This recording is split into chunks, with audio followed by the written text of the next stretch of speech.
नमस्कार साथियों, मैं आज आप लोगों के लिए एक पीडीएफ लेके आया हूँ जो कि सीआईएसएफ एससीएम का जो मेरा एग्ज़ाम था 30 अक्टूबर 2 सिफ्ट में मेरा एग्ज़ाम हुआ था। और जिसकी जो कि जीएस के और 2-4 क्वेश्चन हिंदी के भी हैं, इन सबको मैंने आपके लिए एक पेज पे लिख के और आपके लिए वीडियो बना के दे रहा हूँ।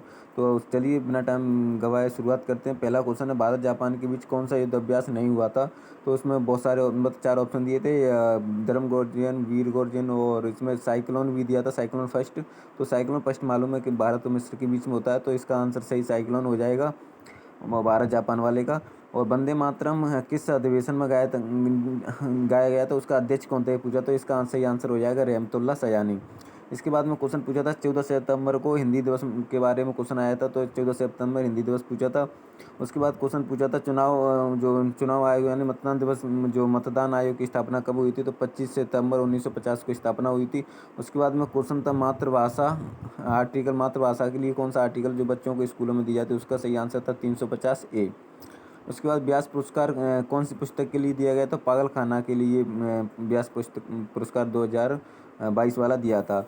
और एक था भारत छोड़ो आंदोलन। ये भारत छोड़ो आंदोलन के तहत गुप्त में जो भूमिगत रेडियो को कार्य किया था वो ऊषा, और इसके आगे कुछ और भी पूरा नाम था ऊषा करके, लेकिन मुझे याद नहीं है। इसका सही आंसर था ऊषा। ठीक है।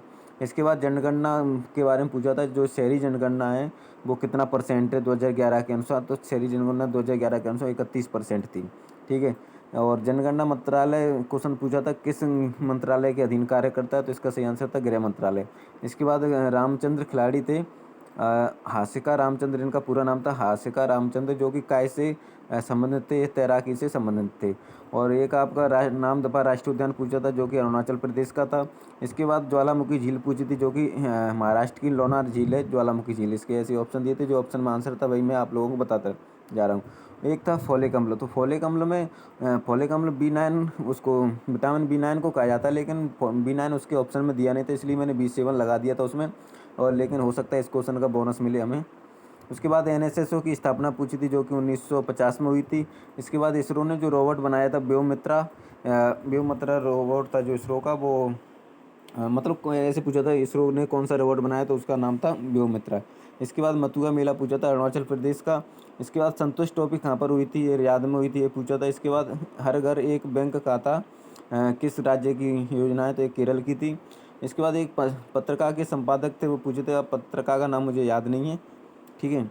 इसके बाद में हिंदी के कुछ क्वेश्चन है, जैसे भयभीत में कौन सा समास है, तत्पुरुष समास हो गया। परामर्श में कौन सा उपसर्ग है परामर्श में, तो इसमें परा उपसर्ग हो जाएगा। और नदी जो विपरीत, जैसे 4 ऑप्शन दिए थे, कृष्णा, गोदावरी और एक थी, और उसमें नर्मदा भी दी थी। तो मतलब इनमें से कौन सी नदी दिशा के अनुरूप विपरीत चलती है, तो नर्मदा आंसर था इसका। और घर के पर्यायवाची भी थे, निशा यानी उसके रात्रि के पर्यायवाची भी थे। अध जल गगरी छलकत जाए, ये भी ये वो था एक लोकोक्ति। तो इसका मतलब है कि जिस व्यक्ति का कम ज्ञान होता है वो ज़्यादा छलकता है, यानी कि ज़्यादा ज्ञान बांटता है। और पूछा था मधुर मधुर का विलोप। हिंदी के और भी क्वेश्चन थे बहुत, बिल्कुल सरल एकदम से हिंदी की पूछी जा रही। हिंदी, मैथ, रीजनिंग लगभग सब एक तरफ से सरल ही पूछा जा रहा है। आप लोगों को ज़्यादातर जीएस पे ध्यान देना है। ठीक है। आप लोगों को जीएस अच्छे से करनी है। उसके बाद में जीएस अगर आपकी 20 नंबर 15 नंबर की अगर आप 25 में से बना लेते हो, तो आपका 80+ स्कोर हो जाएगा। मैथ, रीजनिंग, हिंदी बिल्कुल सरल। रीजनिंग सबसे सरल थी, मैथ भी अगर 2 एक क्वेश्चन को छोड़ दिया जाए तो बिल्कुल सरल था। इसके बाद अगर नेक्स्ट अगर पूछें, जैसे हिंदी था तो 2 एक क्वेश्चन 3 क्वेश्चन छोड़ दिए, तो हिंदी भी लगभग सरल थी। उसके आपको सबसे ज़्यादा जीएस देखना है। जीएस में 5-7 नंबर की करंट भी हो रही है, और ज़्यादातर जीएस मतलब ऐसी आ रही है जो कि आप लोग नहीं बना पाओगे। चलिए, धन्यवाद।